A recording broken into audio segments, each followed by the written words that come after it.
Very good. Well, welcome everybody, and welcome back to William. It seems quite a long time since they had our first week, back at the end of March. As long ago as that, goodness.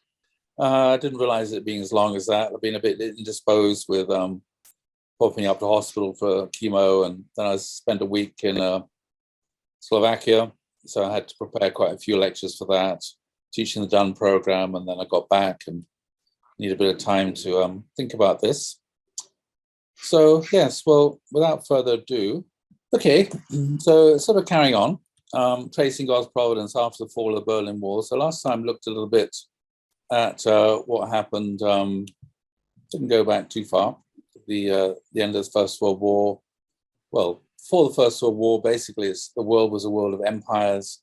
After that, then there's a breakup of empires, and we looked at that. So just want to have a little refresh here. So if you think about it, what is God? What is the goal? Well, first of all, it's the goal of God's providence. So we normally talk about, God's goal is to realize the three blessings, which originally envisioned right from the very, very beginning of everything, really. And within, religious literature, it's given different names. Mostly, I'm fun to work out of biblical tradition, so it's called the Kingdom of God or the Kingdom of Heaven. And this is always a vision of the biblical tradition, establishing the Kingdom of God, the Kingdom of Heaven on earth.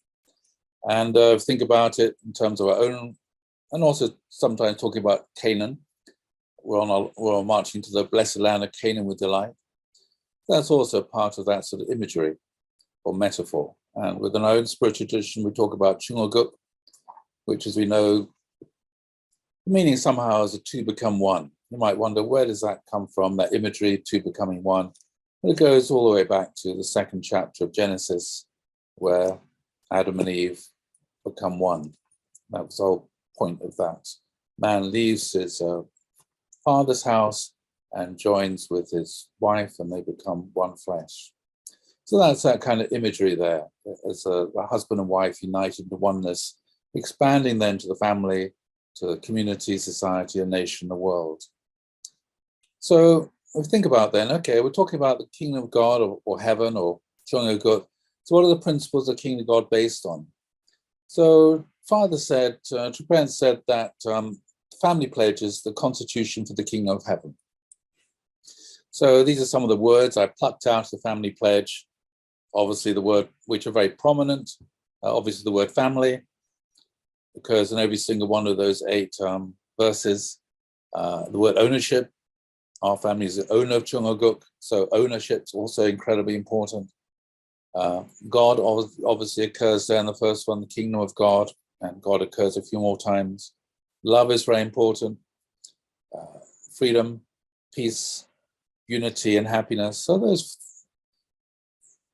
4 go together. Freedom, peace, unity, and happiness. The sequence is actually very significant because freedom, peace, unity, and happiness, and towards the end there, good children, patriots, and saints. The word freedom occurs several times, a couple of times, plus complete liberation, complete freedom. And so again, that's obviously a very important concept in this idea here. So these 4, so they go together. First of all, freedom, and then peace. You can't have peace before you have freedom, and you can't have unity before you have peace, and you can't have happiness before you have that either. Okay, so these are some of the principles. Are there any words that you can see that might be missing? Like anybody to volunteer, unmute themselves and say any words here or important concepts that you think might be missing from the family pledge? Any important buzzwords? Liberation. No, liberation is there. Freedom, liberation is already there.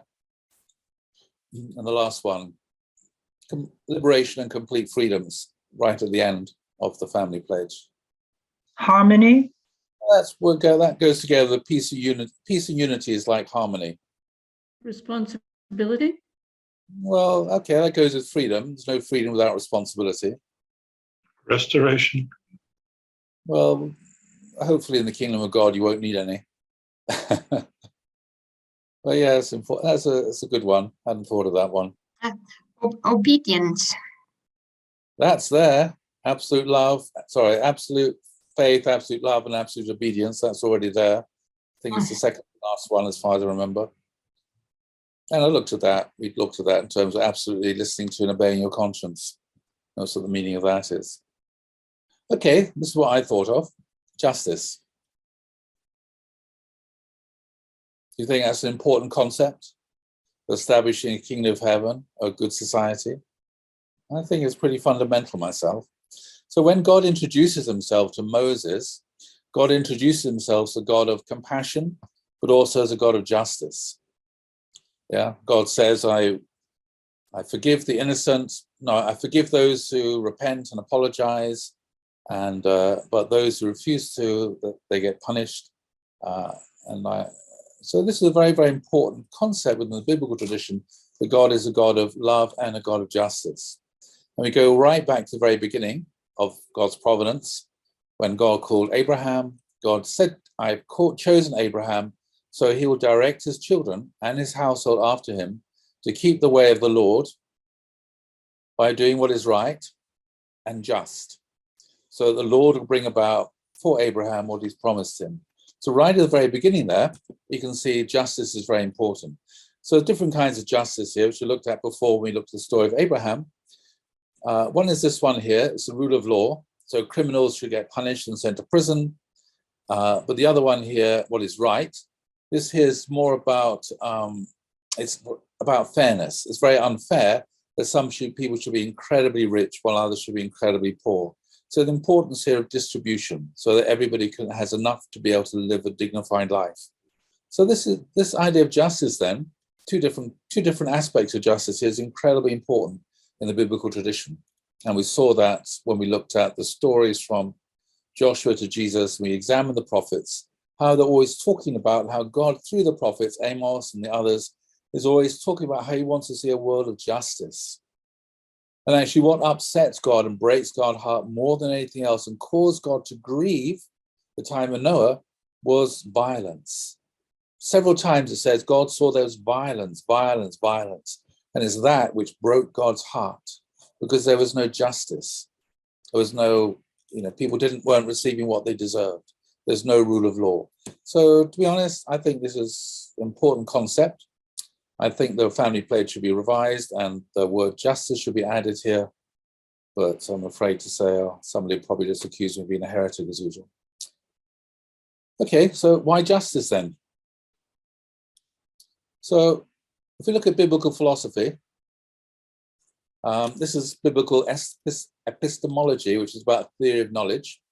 So there are many, for Jews then, there are many different ways to interpret a text. So they read one verse in the Bible, and they said, there's 70 possible ways of interpreting it.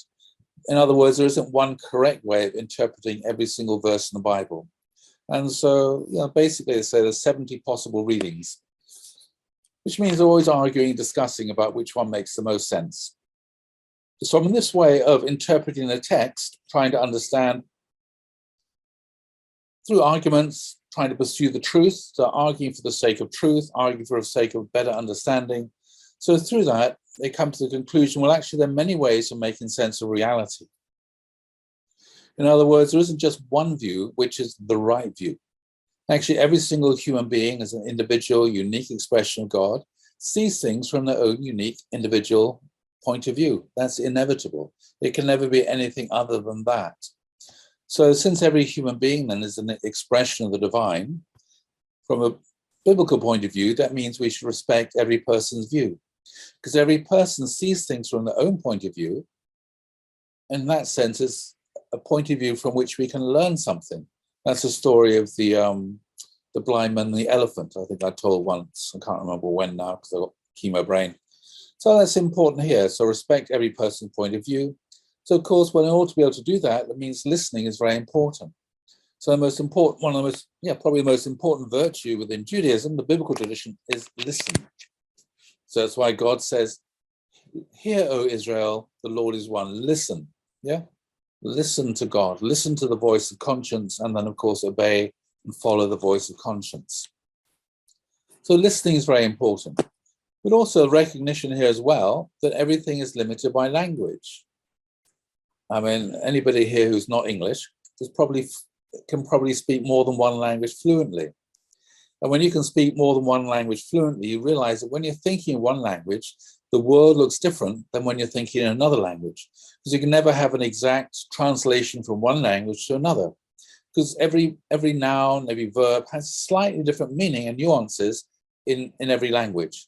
That's why when you look into a dictionary, one word, you'll usually find 5 or 6 alternatives when it comes to translating, and you find the one which you think most represents what it is you want to say. That's just the nature of reality. So that means that everybody's perspective is also limited or conditioned by the language in which they speak, the language in which they see the world. So that means there's no absolute understanding of the world in which we live, because every language is a social construct, every language is relative, and so every point of view is also relative in that sense. So the only way we can get a sort of full holistic view of the world is by listening to other people and how they see the world, how they see what's going on, how they interpret it through their own language and also through their own cultural assumptions. This is even more important in the world today. When we look at what's going on in Russia and Ukraine, it's so difficult to understand what the other side is thinking, and it's very easy to rush to judgment because we don't understand where they're coming from. We don't listen to each other. And I think, anyway, I'll come on to this later, maybe this week or some other week. I think a lot of the problems going on in Russia and Ukraine are because people weren't listening to each other, weren't listening and understanding where the other side was coming from. And that leads to a huge amount of problems. Anyway, out of this then idea that there are many ways of making sense of reality comes the understanding, which again I looked at when we looked at the time of Noah. There are many ways of living a good life. The biblical view, there are only 7 laws of Noah, which are universal, and these establish the moral limits of behavior. Just 7 basic laws which are universal, which again I looked at before. For them, because there are many nations and languages, so in that sense, from the biblical point of view, the plurality of nations and languages is good and natural. So again, I looked at it another time, last time I think, after the flood. It describes the descendants of Noah, the sons, grandsons, great-grandsons, I forget how many generations it goes on for. And it says that each one of these established their own nation with their own language. So after the flood, there were 70 nations, each with its own language, laws, culture, and traditions. And it's understood that was the way God liked it to be, because that is a better way in which we can grasp the nature of reality when we're having to listen to people who speak different languages, look at things from a different point of view. And it's a lot more interesting, and apart from anything else. So biblical political philosophy then is based upon reflecting on history. It's all about memory. It's not an abstract political philosophy like we find in the European Enlightenment tradition. It's very, very grounded in history and memory and reflecting upon these experiences. So biblical political philosophy is based around 2 major experiences that Jewish people had. The first is the understanding that God saved the people of Israel twice. The first time was through Moses, when Moses led them out of Egypt and delivered them from the tyranny of the state. So when they were living in Egypt, Pharaoh is regarded as being God. It was a totalitarian society, and they were living in part of the Egyptian empire, which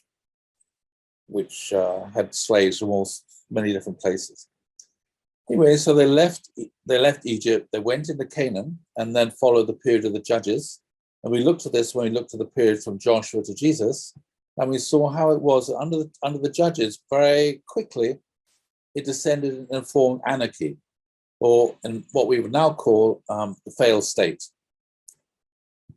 The Israelites then, having settled in Canaan, they fell into anarchy, and really terrible things went on, which I described before. It's the period of the Judges. So when King David came along, he delivered them from anarchy. So based upon those 2 fundamental experiences, of historical experiences, then the rabbis reflected on this, and they said the Bible understands the political order as oscillating between the imperial totalitarian state, that was the Tower of Babel, which we looked at before, or Egypt, and other empires that came later, and anarchy, which is a period of the judges. The first leads to bondage, and the second to dissolution and civil war. Neither can serve as a basis for the freedom of the people. So what does the Bible suggest as a solution to this? So the Bible says there needs to be a third way, a limited, independent nation state with government limited by the rule of law, with a humble king who loves God. And so that became the vision for the Israelites, the people of Israel, later called the Jews. They wanted to establish a limited, independent national state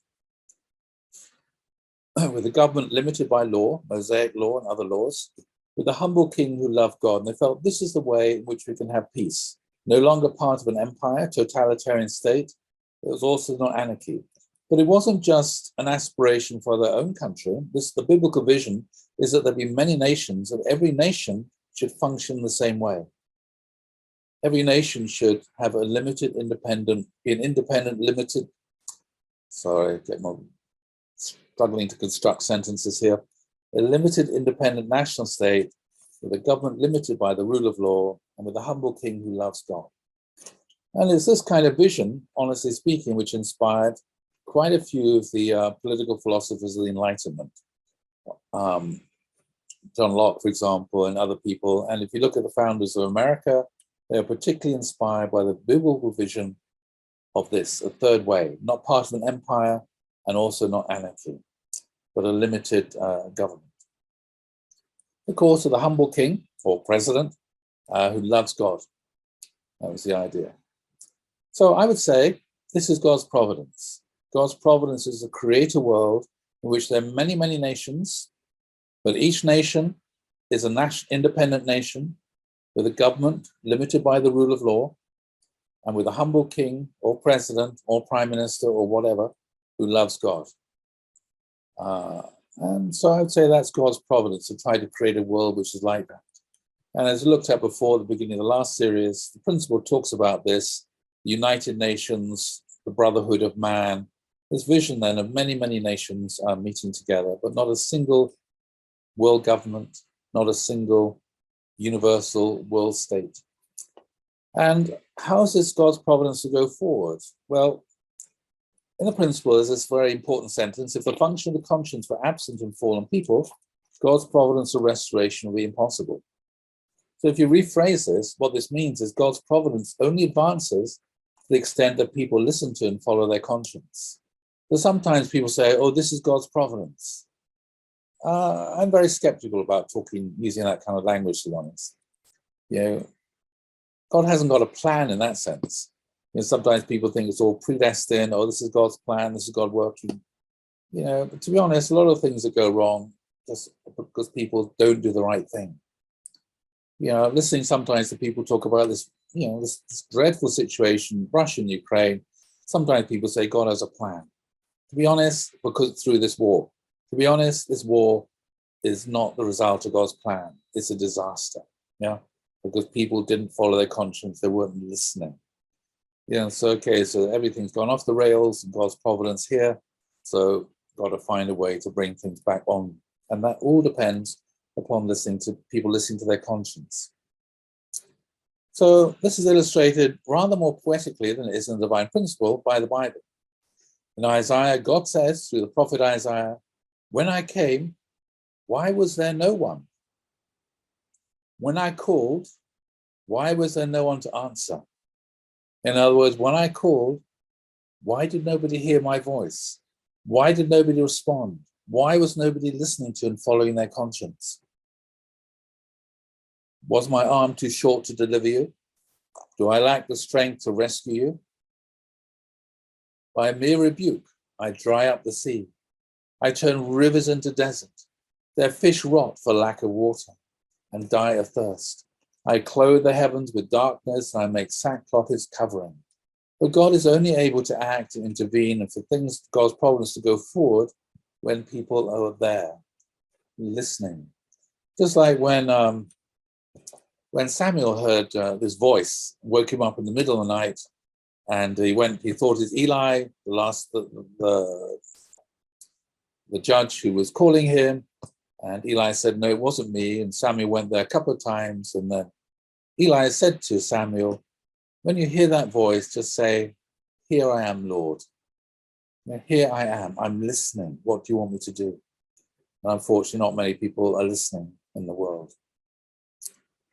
Okay, so the project then of the Israelites, which again I looked at before, we looked at God's providence with Moses. The project is incredibly political. As I said many, many times, the Bible is not a work of, it's not religious scripture. That's just a way to make it irrelevant to say it's just scripture. Actually, it's political philosophy. So when we unpacked, as we did before, we saw that Moses' vision is deeply political, but in a unique way. He summons the people to humility and responsibility. We are the nation, he says, that has been chosen by God for a great experiment. Can we create a society that is not Egypt, not empire, not divided into rulers and ruled?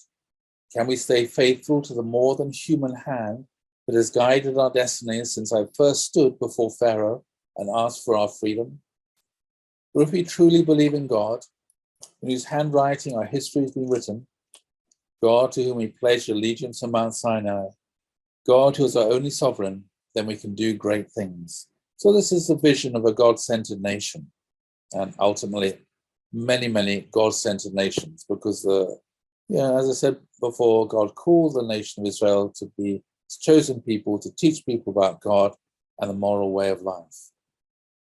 That's why it says here, not great, this is why Jonathan Sacks says, not great in conventional terms, but great in moral terms. For if all power, all wealth, and all might belong to God, then none of these things can rightfully set us apart from one another. We're all equally precious in his sight. We have been charged by him to feed the poor, to bring the orphan and the widow, the landless Levite and the non-Israelite stranger into our midst and share our celebrations and days of rest. We've been commanded to create a just society that honors human dignity and freedom. So, despite all this, you might wonder, well, okay, the whole biblical vision in the Old Testament is one of individual nations, and it's incredibly critical of empire. It's incredibly critical of imperialism, all empires, not just Egypt, the Syria and Babylon and all the different empires, incredibly critical of them and supports the establishment of individual nation states. But when we read Origen of Alexandria, only 200 years after the coming of Jesus, he was one of the most significant of the early Christian theologians. But he came up with this conclusion, which is very, very different to the biblical conclusion. He said, in the days of Jesus, righteousness arose and fullness of peace. It began with his birth. God prepared the nations for his teaching. He recognizes nations, by causing the Roman Empire to rule all over the world. How do you get from there to there? There's no longer to be a plurality of kingdoms.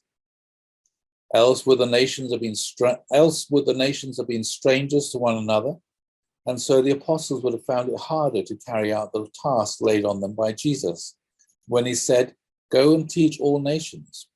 Significant here, Jesus said, "Go and teach all nations." He didn't say, "Go and make all nations into one great empire." But despite that, Origen says, so Jesus here is just following on the Mosaic, biblical kind of tradition. It is well known the birth of Jesus took place in the reign of Augustus, who fused and federated the numerous peoples upon the earth into a single empire. A plurality of kingdoms would have been an obstacle to the spread of the doctrine of Jesus throughout all the world, not merely for the reasons already mentioned, but also because the nations would, in that event, have been obliged to go to war in defense of their native lands. How then could this doctrine of peace, which does not even permit vengeance upon an enemy, have prevailed throughout the world, and not the circumstances of the world passed everywhere into a milder phase at the advent of Jesus? Anyway, a milder phase, when you actually look at the reality of the Roman Empire, it was incredibly harsh. The standard way in which Romans executed rebels was crucifixion. That's why Jesus was crucified. That was the standard punishment for people who were rebelling against Roman authority and Roman rule. The Roman Empire is incredibly harsh. Christians were thrown to the lions. So how he can say it was a milder phase is unbelievable. So what is Origen on about here? Yeah. Basically, I think he's forgotten, distorted, or corrupted the biblical tradition, and he's presenting, trying to make the Romans happy by, supporting the existence of the Roman Empire, which, to be honest, became a totalitarian state, like all empires do. So how did Origen get to this position, which is so unbiblical? Where did this vision come from of everything should be an empire? Empires are good. Okay, so just backtracking a bit here. So how does or how should the Kingdom of Heaven come about? This is a very interesting book in the Old Testament called the Book of Esther. And I came across this book, forget how long, 3 years ago, that's right. When I went to listen to the talk in London given by this person, Yoram Hazony, I was so deeply touched by what he said, the way in which he interpreted things. He's an Orthodox Jew, but the way in which he talked about the modern world and everything, I thought this is incredibly insightful and principled. Anyway, so he wrote an interpretation of the Book of Esther, which I'd never really paid much attention to before then. And I thought it was really an interesting book. So for those of you who haven't read it, I'll just recount a little bit of it. Anyway, this is about, I can't remember now, 300 years, I think, before the birth of Christ.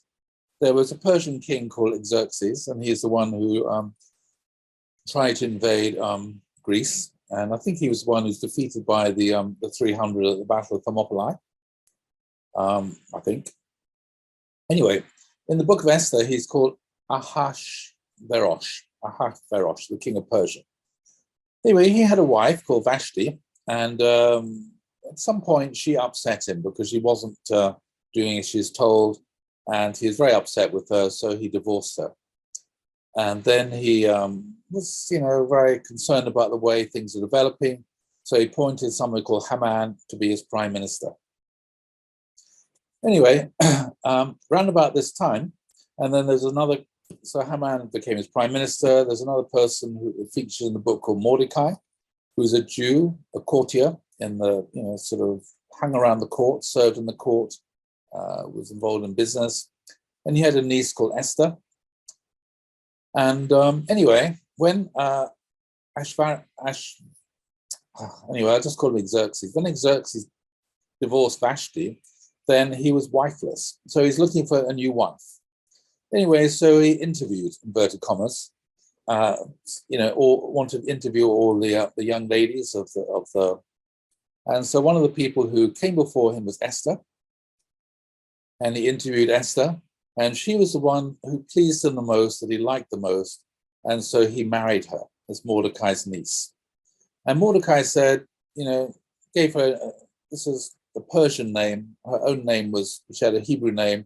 Esther's a Persian name, sort of means darkness or hidden. And so she became Xerxes' queen. Anyway, there's lots of political stuff going on, and Mordecai, then he heard about a plot to try and stage a coup d'etat to overthrow the king. And so he told Esther about the plot, and so Esther told her husband, the king, about the plot. And so the two people who were trying to plot to overthrow him were arrested, and of course they were executed. Anyway, then Haman came up with his own plan, and he wanted to annihilate all the Jews. That was because Mordecai didn't treat him with the respect that he thought he deserved.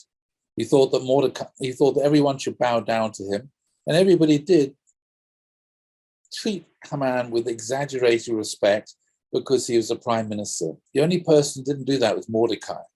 And so Haman was really offended that Mordecai, who was a Jew, a foreigner, wasn't treating him with the respect that he thought he deserved. And so he came up with a plot to annihilate all the Jews.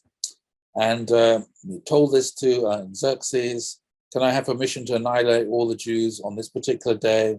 And Xerxes says, yes, if you want to do that, you can do that. I have no particular reason to like Jews. And then when Mordecai heard about this, he was obviously traumatized and really upset. And so he ran around the city in sackcloth and ashes and wailing and praying. And eventually Esther heard about Mordecai being so upset. And so she sent one of her ladies in waiting to Mordecai. Why are you so upset? And Mordecai told about this plot to annihilate all the Jews. And Mordecai said to Esther, there must be a reason why you are the queen. Maybe this is why you entered the royal household, to try and avert this catastrophe. But Esther said, I can't approach the king. I haven't seen him for a month. If I go in front of the king without permission and he's not happy to see me, then under the law of Persia, I can be put to death. So Mordecai said, well, if not you, who? And so Esther then, she came up with a strategy. She said to Mordecai, get all the Jews to fast for 3 days. And after 3 days of fasting, which I'm going to do myself in prayer, then I'll approach the king, her husband.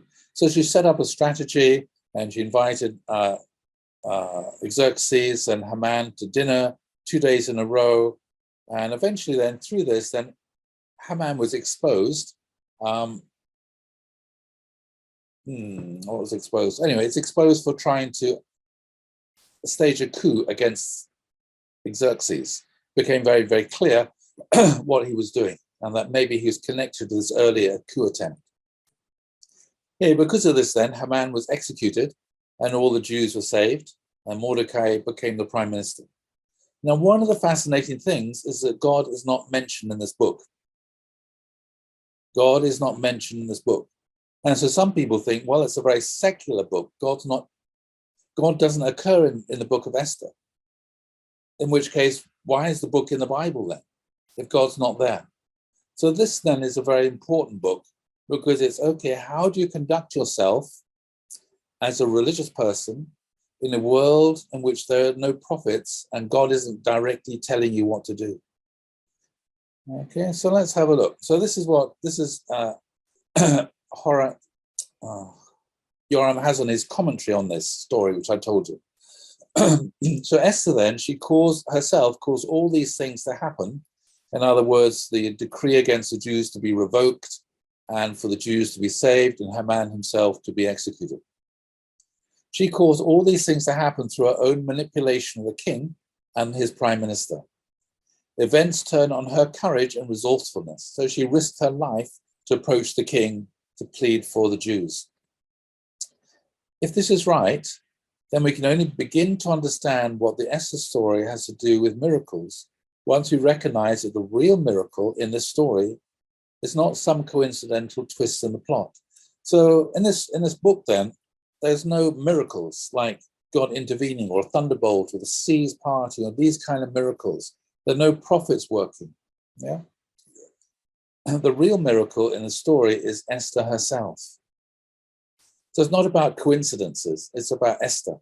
In saving the Jews from destruction, she takes over the role that was played, for instance, by the east wind that came to part the waters of the Red Sea in the story of the Exodus from Egypt. Of course, Esther's influence on events stems from her own human freedom and initiative. Yet on the biblical view, the more fully Esther inhabits her capacity as an independent political agent, capable of influencing human affairs, the more fully God's will is brought to bear in history.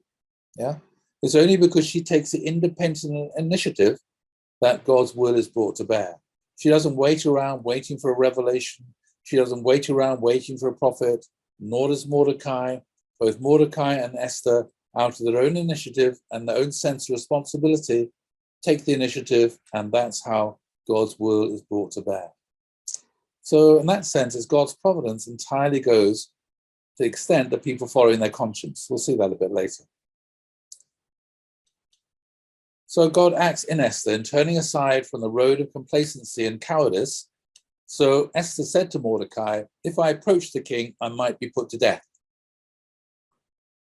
So she's thinking, well, maybe I can just sit this one out. But she faces down the fear that grips her in inventing and going forward with an audacious plan of her own devising and ultimately pulling it off. So Mordecai doesn't tell her what to do. No prophet comes along and tells her what to do. She has to work it out through using her own reason, understanding, evaluating things, comes up entirely with her own strategy and pulls it off. And in pulling it off, Esther's own choices and actions undertaken without any explicit command or instruction from God, make her the principal instrument of God's will in the story. In Esther, not behind or above or in contrast to her, we see God's miraculous action in history, an action that aims towards the redemption of his people and through them the redemption of the world.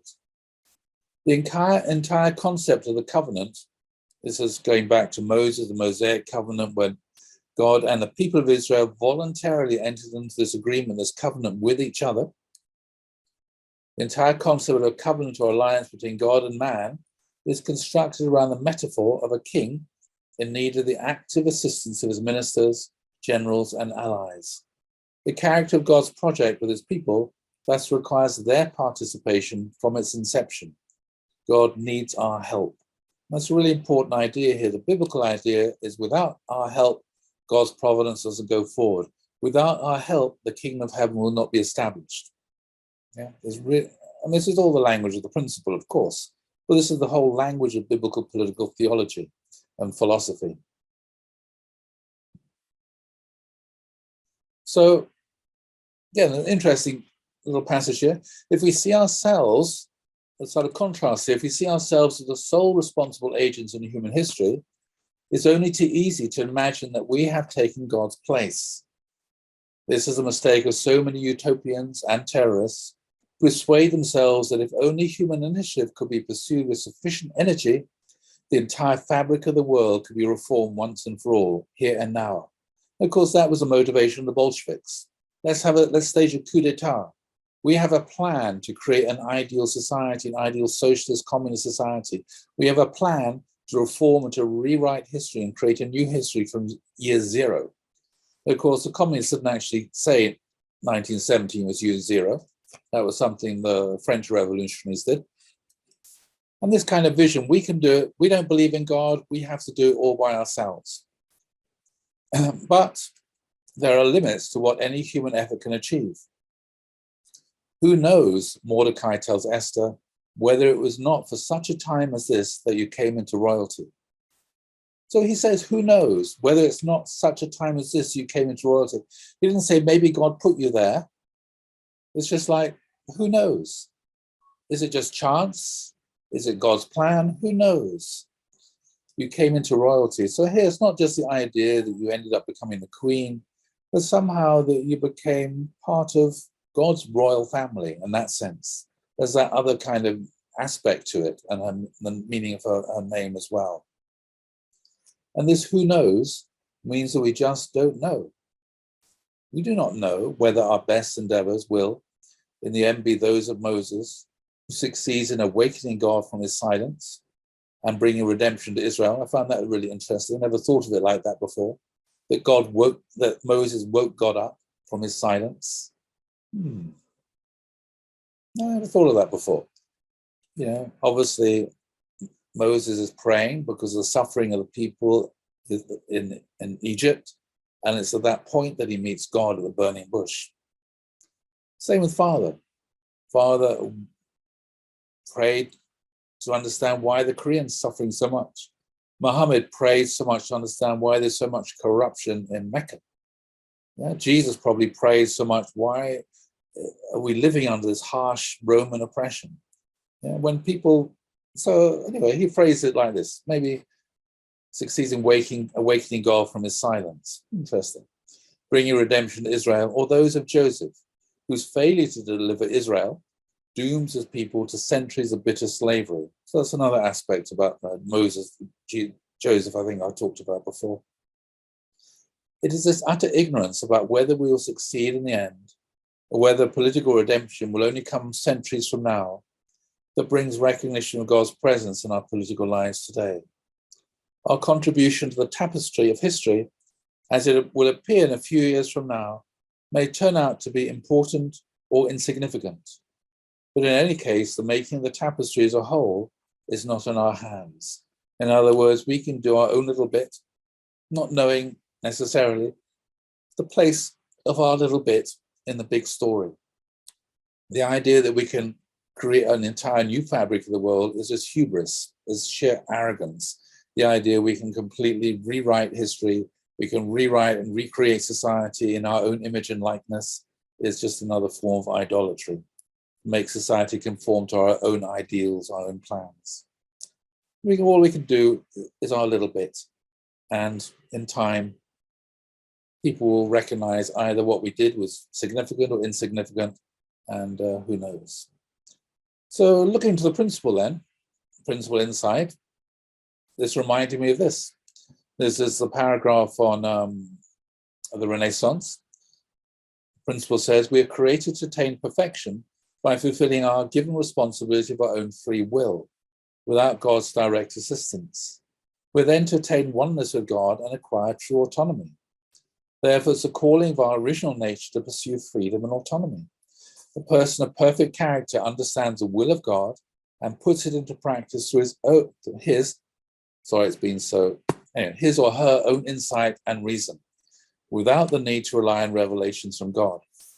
Hence, it's only natural that we pursue reason and understanding. So based on this paragraph of the principle, we could say that Esther was a perfect woman. Interesting, isn't it? That's how she lived her life. She lived her life in the realm of what we would call the completed Testament age, or the direct dominion of God. Yeah? It's interesting, isn't it? You look at that story from 2,500 years ago, and you say, oh, actually, that is supposed to be how people should live, in the realm of completion or perfection, realm of the royal family. So when I was reading that story, the Book of Esther, I thought, well, that's really interesting. So many resonances there with the principle. Okay, so what's the political philosophy at the basis of European culture? So when we look at what's been going on, develops in Europe, so somebody asked me, well, about God's providence. So I would say you can only see God's providence in hindsight. That's what it's saying here. You can only see the footsteps that God has been walking in hindsight. At the time, it's very hard. And that sense is often quite subjective. There's going to be no more prophets. Nobody's saying you've got to do this or that. Everybody has to take responsibility and work it out for themselves, just like Esther did, how to respond to the realities of the world in which they're living. Anyway, when we look at European history, it's not just Europe, of course, but most parts of the world. It's just a history of one great, inverted commas, empire after another. There's the Roman Empire, the Roman Catholic Church, which in many ways is modeled upon the Roman Empire in terms of its hierarchy and everything. There's the Carolingian Empire of, Charlemagne, again inspired by the Roman Empire. There's the Holy Roman Empire, which came later. And again, the Austro-Hungarian Empire, which is sort of, it somehow evolved into that. There's the Napoleonic Empire. The Spanish had their empire, trying to establish, united empire throughout Europe, the Bourbons. There were a couple of German attempts at creating European empire, and all of this led to endless wars. So, to be honest, Origen wasn't a very good historian. He thought empire leads to the end of wars, but the attempt to establish empires leads to wars, and the breakup of empires leads to more wars. Empires do not bring peace. And finally, we have the most recent attempt, that's what I call the European Union, which we'll come on to later. So why is European history being, so this is a question somebody asked, I think during the discussion after the workshop a month ago, I guess. Why has European history been in the direction of creating a united continent? Why has the whole history of Europe been this pursuit of empire, this pursuit of unity, this pursuit of uniformity? Why has that been the case? Because it's not the biblical vision at all. So why has that been the case? So to understand this, we need to go back and look at European political philosophy. Of course, this means going back to the Greeks. The Greek approach, of course, asking the usual questions, ontology, epistemology, what's the nature of things, the essence of things, and different Greek philosophers came up with different ideas. Fundamental question was, is it one or many substances? One or many substances? And if it's many substances, how are they related? And of course, those of you who've studied a bit of early church history, all the discussions, those of you who are, good Catholic or Anglican background, you will have learned the Nicene Creed off by heart. And there's big discussions there about, is Jesus the same substance of God, a similar substance of God, or a different substance from God? And a lot of people lost their lives over that big argument. So it's again an argument entirely phrased within the categories of Greek philosophy. One substance or many substances. So who was Jesus? Was Jesus God? Was he the same substance, a similar substance, a different substance to God? Well, if he's a different substance, then how is he related to God? If it's etc. etc. Very complicated. Anyway, there's other ones who said it's just one substance, water or number. We'll look at Pythagoras in a minute. Heraclitus said everything is always changing, can't step into the same river twice. Parmenides in contrast said everything is unchanging. And so there's a whole variety of different views here. That's why Greek philosophy is so interesting, because there's so many different perspectives, so many different views about these things. Xenophanes said God is the ordering principle. This chap, Empedocles, talked about, which we often heard, fire, earth, water, and air, which Shakespeare and Milton talked about. Zeno talked about lots of different paradoxes, and Democritus, everything's made up of atoms, which is one basically most people have heard of, because it formed the philosophical basis of modern physics. Okay, all right, so you see there, that's what the Greeks are trying to do. So the way in which you try to make sense of reality, of course, you need to have a vocabulary to go with it. If you want to say table or chair or cat or dog and communicate, you need to have words which, refer to that particular object that you want to refer to, and also the relationship between objects. And so you can see this right from the very beginning. And the Lord formed from the earth every beast of the field and every fowl of the heavens, and he brought it to man to see what he'd call it. And whatever the man called each living thing, that was its name. So that's the way in which we make sense of reality and have dominion over reality, is by being able to name something, being able to describe something, then we can get a handle on it. And Ludwig Wittgenstein, who we'll come to again in a moment, he said the limits of my language mean the limits of my world. And as I said, different languages have different limits to their world. In some language, you can describe things which are indescribable in other languages. And so, in England, we used to play a game, think of something, and then you try to narrow it down. What is it? Start off animal, vegetable, and mineral, and you try to narrow down what it is within a certain number of goes. So of those Greek philosophers I talked about, Pythagoras then was probably, he was the most influential of the pre-Socratic philosophers. And we know him for his geometry, of course, but he also came up with, trying to make sense of the nature of reality. In order to do that, you have categories. And one of the ways in which you can do that is to say something is this, but it's not that, either or. And so that was the way in which he framed things. And he said he talked about limit or unlimited, because that was his geometry. But we might talk about either something is orderly, that either there's order or there's chaos, which is basically what it means, either order or chaos. In terms of numbers, he said that either they're odd numbers or even numbers. He said either you got one banana or many bananas, either you're right-handed or left-handed, either you're male or female, either something is resting or unchanging or moving and changing, either the line is either straight or curved, it's either light or dark, either something is good or bad, a square and oblong, which you can ignore. Anyway, so he was a pioneer of mathematics, which is what we mostly know him for. And he said mathematical formula, which are essentially concepts or ideas, accurately describe the true or essential nature of all things. And he said these truths are eternal. And so he was the first person really, he came up with a mathematization of nature. And the main person in the modern world who did that was Galileo. That was his major contribution to European science, was that development of mathematics. Okay, so why Pythagoras? Well, this is Bertrand Russell, who was quite a well-known British philosopher. And he said, I do not know of any other man who's been as influential as Pythagoras was in the sphere of thought. The whole conception of the eternal world is derived from him. So all the philosophers who came after Pythagoras, Plato, Aristotle, they were all Pythagoreans, you might say.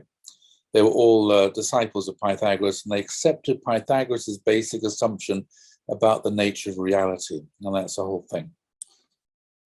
So when we look at this, we examine this. Now, those of you who joined me for the Joining the Dots workshop, I don't know how many years ago that was, one of the interesting things about this, that Aristotle himself said, he said Aristotle associated moral prestige with the left-hand column because the good things appear in that column.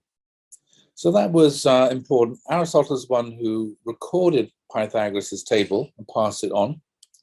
And so he said, well, good occurs in this column, and everything in this column also by association is also good. And he said, this column here, it says bad, and everything by association is also in this column as well. And I looked into this in quite a bit of detail. I'll come back to it again.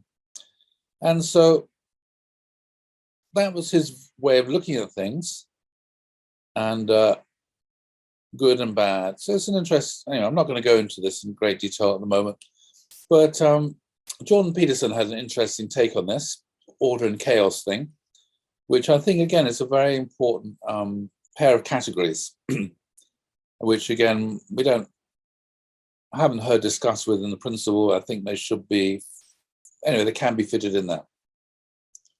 So Jordan Peterson is an interesting philosopher because he's also a Taoist, very, very much influenced by Taoist philosophy. And being, for Taoists, he said, is composed of two opposing principles. He calls them opposing principles. We saw there, Pythagoras also said two opposing categories. What was it? Table of opposites, that's right, table of opposites. Of course, in the principle, we talk about dual characteristics. Dual characteristics are complementary, they're not opposites, they're mutually attractive, and there's no moral overlay to masculine, feminine, positive, and negative.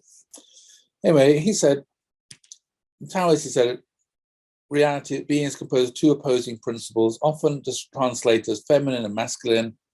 However, yin and yang, he said, are more accurately described as chaos and order. And I thought that was a really interesting insight, which I think ought to be included in the principle, really.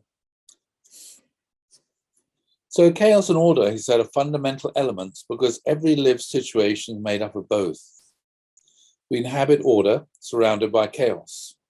So we know pretty much what's going on inside our house, but you step out of the house, you don't know who's going to be walking along the street, you don't know what's going on. There's all kinds of stuff going on out there over which we have no idea. Sometimes it's orderly in its own way. Sometimes it's quite chaotic. And we occupy known territory surrounded by the unknown.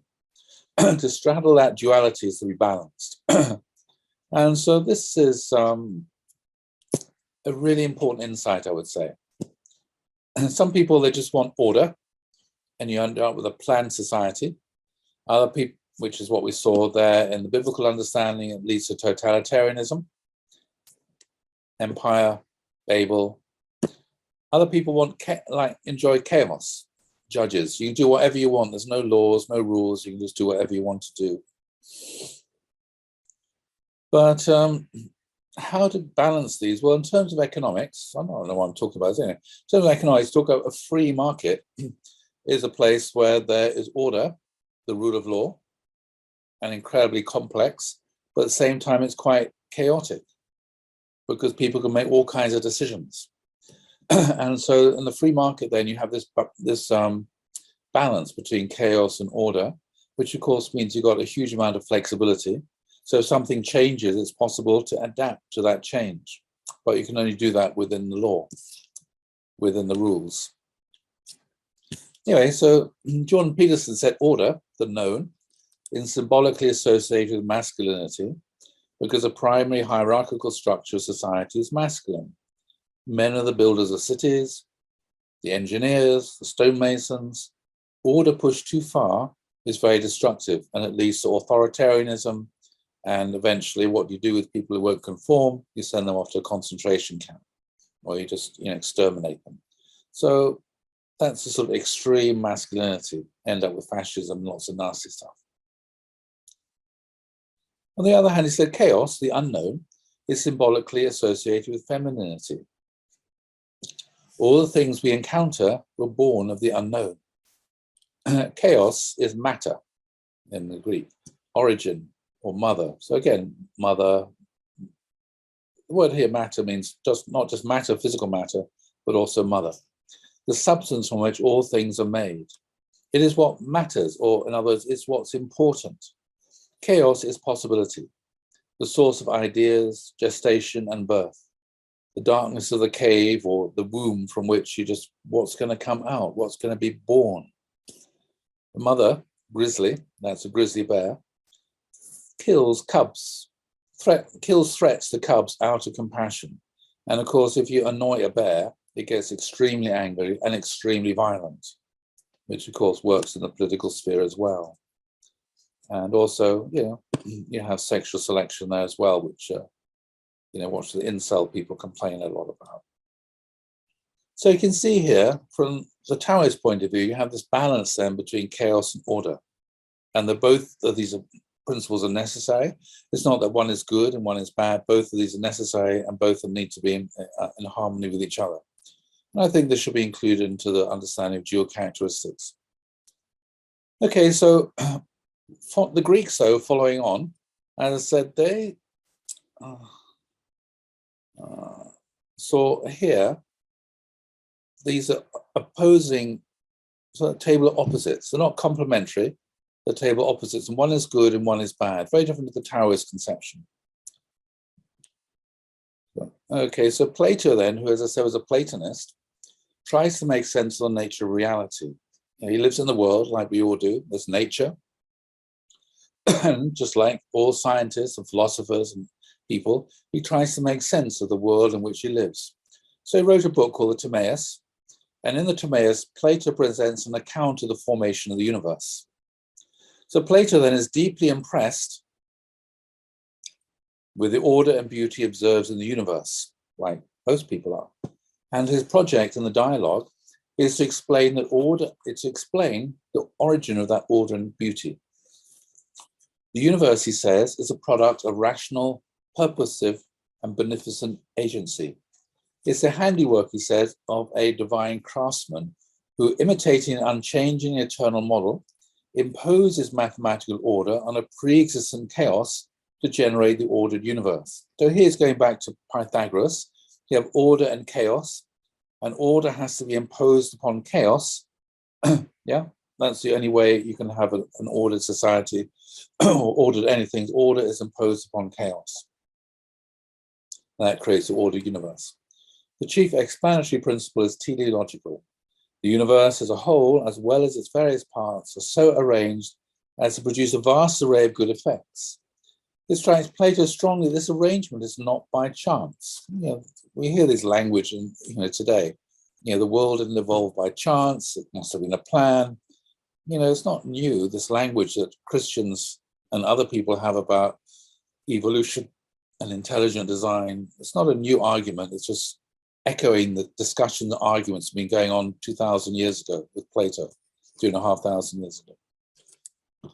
But it's the outcome of deliberate intent, modern terms, intelligent design, of intellect, represented by the figure of the craftsman, who plans and constructs a world that is as excellent as its nature permits it to be. So that's Plato's vision then, grounded in Pythagoras. So when we look at Pythagoras then, as I said, everything on this side is associated with good, everything on this side is associated with evil.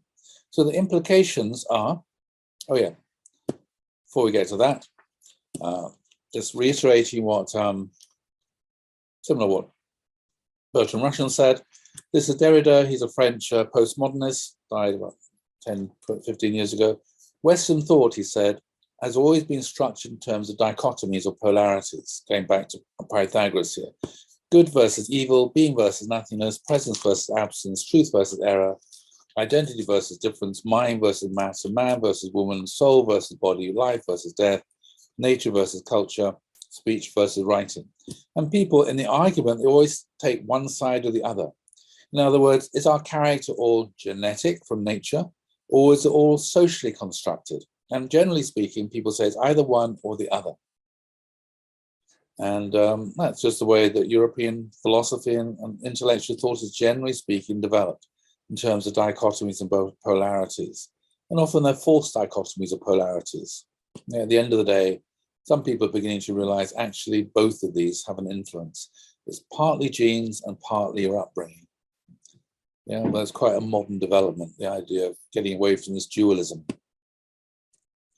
Then a couple of other philosophers, they commented upon Pythagoras' project or his analysis of the nature of reality. And he said the whole reductionist enterprise in Western philosophy may be seen as a conquest of B by a transcendent A. So the B column, which is the column which is on the right-hand side with female and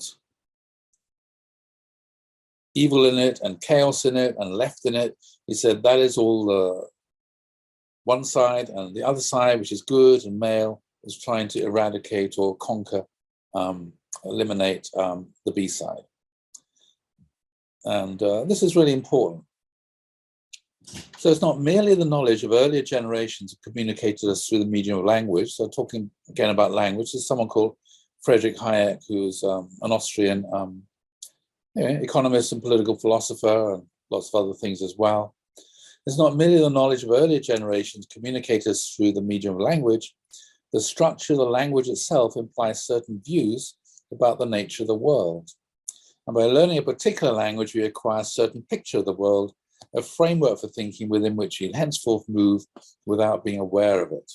People who are fluent to more than one language, of course, are aware of it. The people who only speak one language are, generally speaking, not aware of this. So if you think about this, well, this is Ludwig Wittgenstein then. He said an entire mythology is stored within our language. So if you think about, as I said, Pythagoras is the most influential philosopher in the European tradition and influenced the structure of our language and our way of looking at the world. So for example, he said good and evil are there in the table of opposites. So, okay, so from a Pythagorean point of view, he was a dualist. It means he thought that good and evil have always existed from the very beginning. So good and evil then are woven into the fabric of the universe. In other words, you can't have good without evil. Yeah? And so often when people talk about things, they say, did God create evil? So the structure of the sentence assumes evil is a thing. Yeah? But that idea that evil is a thing goes all the way back to Greek ontology. There is good and there is evil. They exist as things like male and female, masculine and feminine. Whereas the principal view is good and evil are not things, they're just judgments. So God said he created, after every day, God created and said, it is good. God didn't create good. He just judged it. It is good. Yeah. Good and evil are judgments, not things. So to ask the question, where did evil come from, is like an assumption that evil is a thing. And it's like a bewitchment of language, really. So there's so many false philosophical questions arise because of the nature of language and the basic assumptions that are stored within the language, its mythology, Pythagoras' mythology. So order then is imposed on chaos instead of balance. And so sometimes people say, well, the freedom leads to chaos. Therefore, we need to have a strong ruler.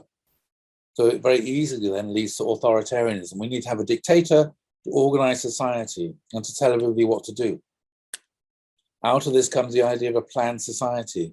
If you just leave people to their own devices to do whatever they want to do, there'll just be anarchy and chaos. Therefore, we have to have a planned society and a planned economy, or at least heavily regulated. And we can see again, this is fed into this European political economy. It needs to be a planned economy, a highly regulated economy, and we can see this over and over again. Then the one was on the left-hand side, it was good. The many is on the right-hand side, that's on the side of evil. So here, then, the idea of oneness and unity and uniformity is regarded as being good. Diversity and difference, oh, that's wrong. Why do you have to be different? Why can't you just be the same as everybody else? Why do you want to do things your way instead of the way everybody else wants to do things? And the elimination then of the value of the individual goes along with that, and the emphasis upon the collective, the whole, and suppression of the individual. And of course, the principle tries to make sense of this, the purpose of the individual, the purpose of the whole. They both have to be in balance with each other. Whereas from Pythagoras' point of view, it's the whole, which is more important, that leads to collectivism, and it's inherently totalitarian. So all this stuff feeds into European political philosophy. And again, there's a moral overlay of language. So, if you think about positive and negative, if someone tells you you're a really positive person, you feel good, because positivity is associated with good. If someone says, stop being so negative, it's associated with bad, evil. But in reality, positive and negative in terms of electrical charges are purely neutral. So you have this moral overlay of our language. Again, it all comes from Pythagoras. And so, for example, left and right. People, the word right, you should do the right thing, you should do the good thing. In Russian, the word right, pravda, also means truth. And left, well, the Latin for left is sinister, which of course is a synonym for evil.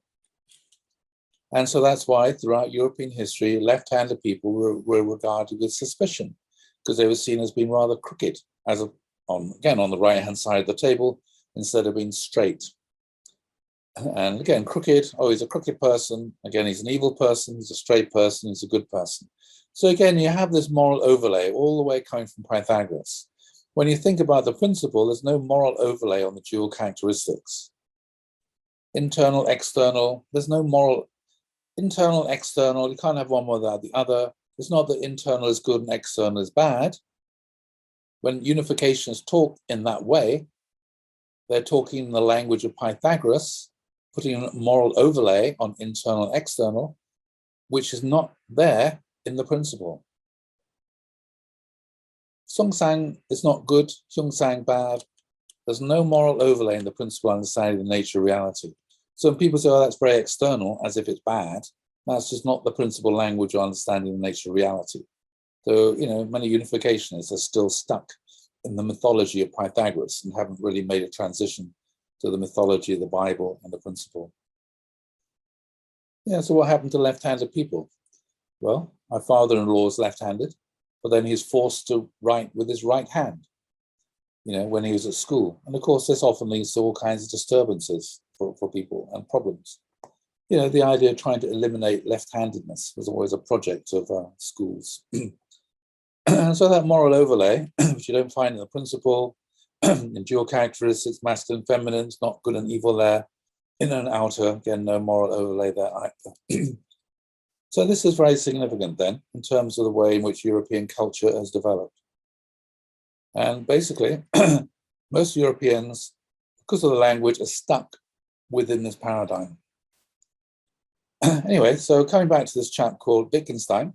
So we're going to do a bit of so he was a philosopher, he's Austrian, and he spoke several languages. He spent most of his time actually as an adult in Cambridge University. And he said, he was a philosopher of language. He said, philosophy is a battle against the bewitchment of our intelligence by the means of language. Because of our language, we're stuck within a certain kind of mythology, making certain kind of assumptions about the nature of reality, and we're often not even aware of the nature of these assumptions. And so he said, that's the problem. There's so many philosophical problems actually are just the product of poor language skills, or the misuse of language, or the problems within a particular language. Sorry, I can't find the phrase he used. So he said, philosophy aims at the logical clarification of thoughts. Philosophy is not a body of doctrine, but an activity. In other words, when you do philosophy, you're learning how to think, learning how to bring clarity to your thoughts, and to be able to analyze the nature of reality and assumptions in a clear way.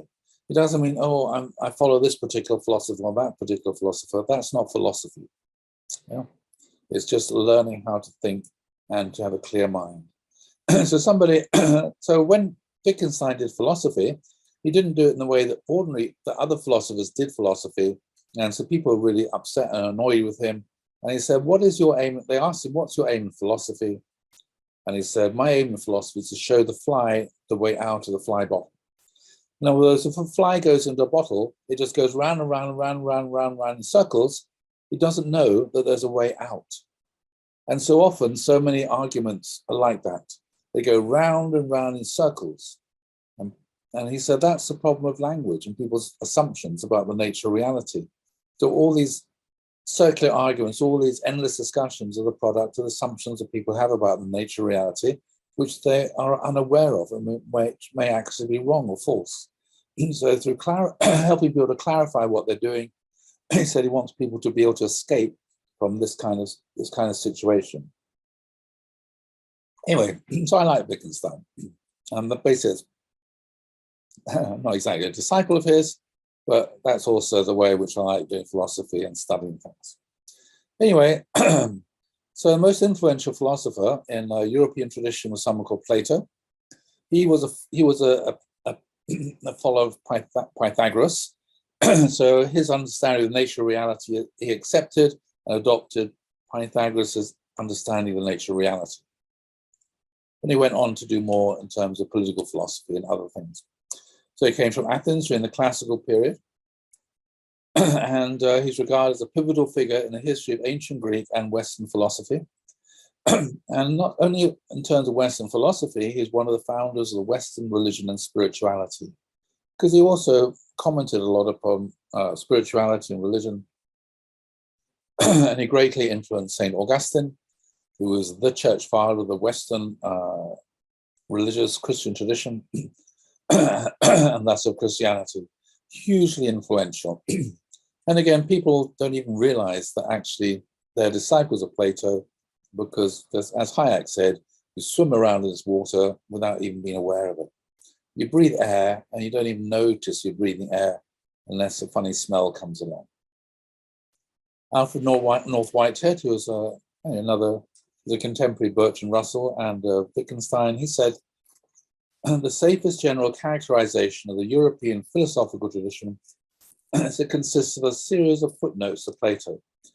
So Plato then outlined the whole of philosophy, and basically people have been commenting upon Plato's approach to philosophy.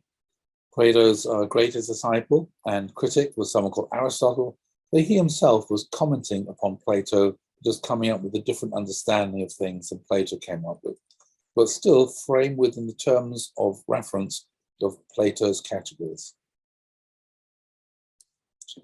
And he's often regarded, significantly here for Europe, as the father of totalitarianism, which I'll come back to.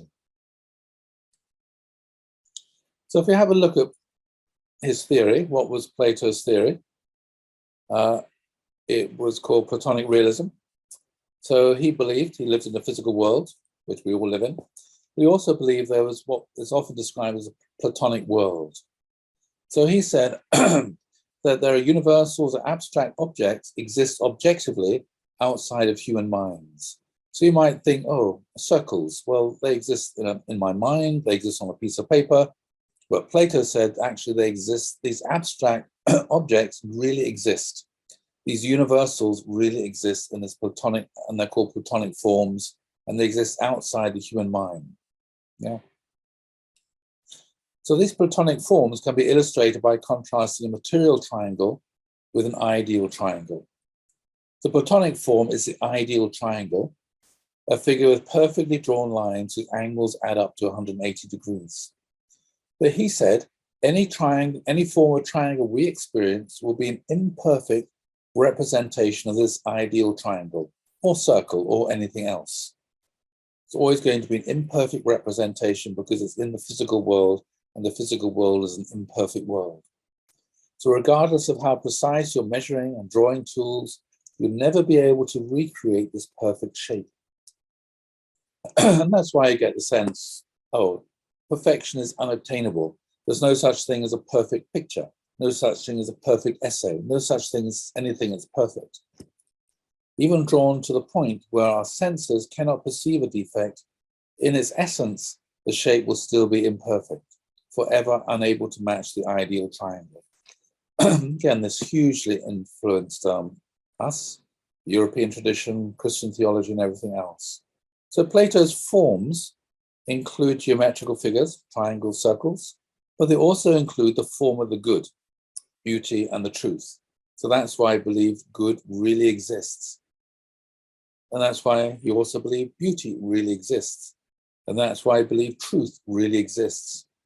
And people often say, what is the truth? As if it really existed in this Platonic world. Our language and our whole understanding of truth is like that.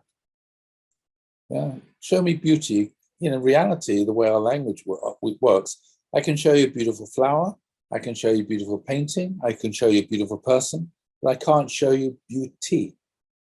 Yeah? It's an adjective, not a noun. Truth also shouldn't be a noun, it should be an adjective. This is a true statement. Yeah? He is a truthful person. But we get bewitched by language and think there is such a thing as truth and therefore an absolute truth. And we get people get into all kinds of arguments about it. Is there the good?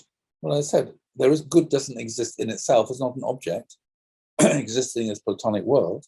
It isn't the principle, it's a judgment.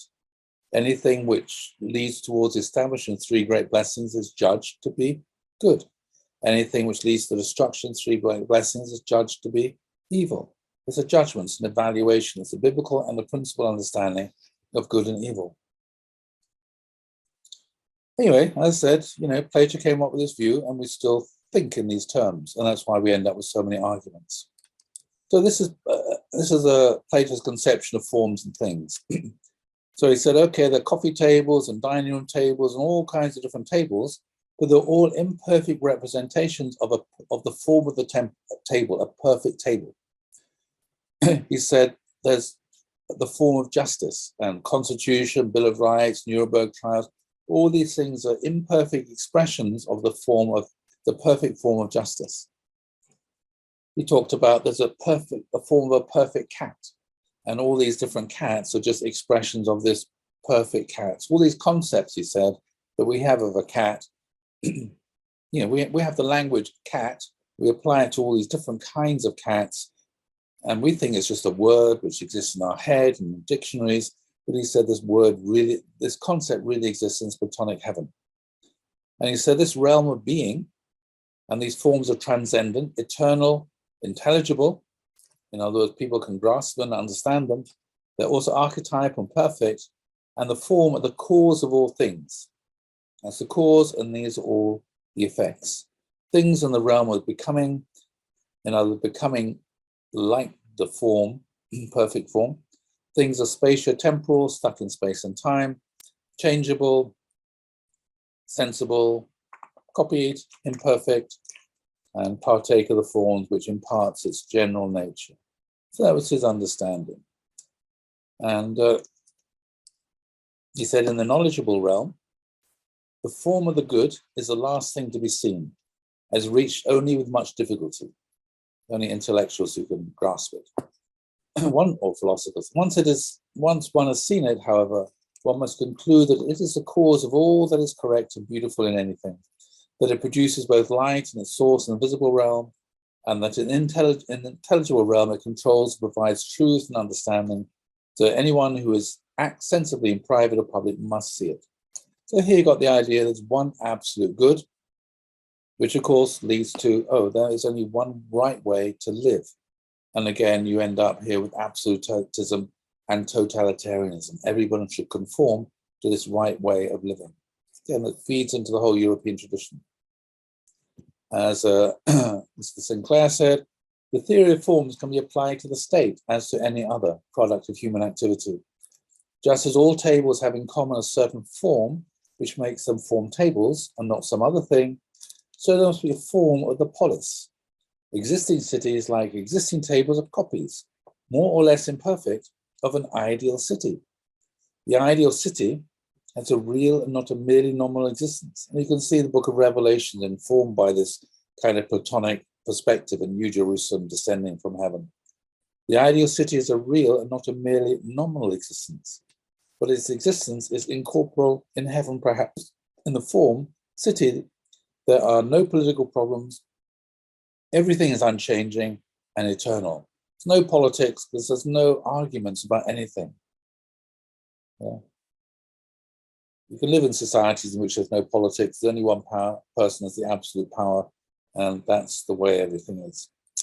So Plato's vision then was like this. Plato's ideal society, they're the philosopher kings who were intellectuals, who could peer into the Platonic heaven, who grasped the nature of these forms, these plans, and could communicate them to everybody else. And these would be the plans upon which society would be based.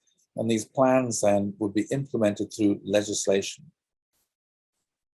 So they would establish this order. So they'd impose order upon the chaos, which was just human beings who what they wanted. Of course, they'd have soldiers to defend the state and workers.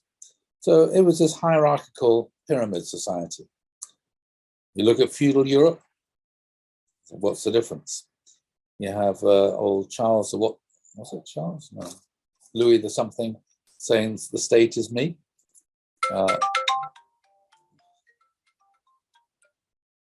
And then you have, in England, you have the divine right of kings, again coming from France, the mythical ideology of the noble lie, which Plato talked about, trying to create this kind of hierarchical society that everybody would know their place, and nobody complain about their place within this order society, and so there'd be no politics and no change. Everything would be unchanging, and nothing would change. Nobody would try and change it, because the way things are is the way things are supposed to be. That's, again, very Platonic.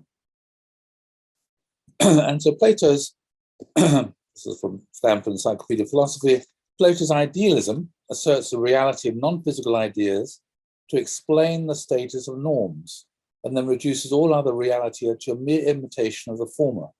So this is idealists are like this. They have an ideal of the way the world is supposed to be, and this is their idea. And then they, from that, they derive certain norms, and they try to impose them upon society. Therefore, form an ideal society to which all society should conform, and this fed very much into Enlightenment, and intellectuals or experts or scientists should govern or rule. We had a lot of that during the COVID crisis.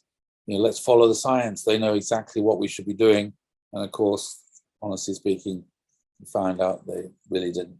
And obedience and conformity then become the highest values. Hierarchical society, different rewards, and communism, you had the nomenclatura. And for Plato, the greatest principle of all is that nobody, whether male or female, should be without a leader, nor should the mind of anybody be habituated to letting him do anything at all on his own initiative, neither out of zeal or even playfully, but in war and in the midst of peace. To his leader he shall direct his eye and follow him faithfully. And even the smallest matter he shall stand under leadership. For example, he should get up, or move, or wash, or take meals only if he's been told to do so. In a world he should teach his soul by long habit never to dream of acting independently and become utterly incapable of it. To be honest, if you base an army on that principle, you end up with a total disaster, as we can see in the world today. Which is why the generals have to go to the front line. It takes too long to go through a hierarchy of 10 different levels. Free thought, criticism of political institutions, teaching new ideas to the young, attempts to introduce new religious practices or even opinions, or pronounce capital crimes. That's Plato's view. And again, we can see how this Plato has seriously influenced the whole of the European political tradition up until the 21st century. Still see the same thing going on. World War III in Karl Popper, again another Austrian. I don't know why Austria in the beginning of the 20th century produced so many brilliant people. Why am I talking about this? Oh, okay, I'll skip that.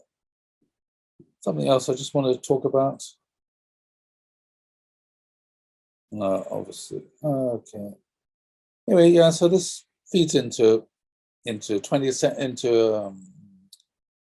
German philosophy, Hegel, the march of God in the world. That is what the state is, and everyone should venerate and worship the state because your identity comes from the state. The state is like a secular deity, and this all follows on from that. And so, we look at what went on in the 20th century. French historian, can't pronounce his name, I'm afraid, wrote, "The official philosopher of the Third Reich, the Nazi Germany, the man who could simultaneously offer substance and political prophecy, was not Nietzsche, but Plato." Indeed, National Socialist intellectuals such as Hans Gunther, Werner Jaeger, Fritz Lenz, Adolf Ruch and Richard Daré cited Plato. Some wrote entire books on the subject, such as Joachim Band's Hitler's Kampf und Platon's Stat, and Kurt Hildebrand's Platon. Der Kampf des Geistes die Macht, apologize for my pronunciation. Hitler's press officer, Otto Dietrich, would plead in his repentant post-war memoirs that he'd seen in National Socialism the miracle of a classless, leaderless, leader state such as Plato had celebrated in his laws. And communists competed with fascists in claiming the Platonic heritage. Plato's noble lie, I'm not going to talk about that. And so this whole view fed into Christianity. Seriously, that's where Origen gets this whole idea from. And that's someone called Adolf von Harnack, who was a Lutheran, a very prominent Lutheran theologian historian, said, talking about the time of Jesus, which is following on a similar thing to what Origen said 2,000 years before. In the 19th century, early 20th century, he wrote, a single empire, a single world language, a single culture, a single common trend in the direction of monotheism, and a single common longing for a savior. So this is his view, like Origen, of why the Roman Empire was good and why Christianity fitted in very well with the Roman conception, the way things are supposed to be. And there was a particular slide which is missing. Okay, I'll skip that. Okay, I'll come back to this tomorrow, I think, where Headwing fits into this.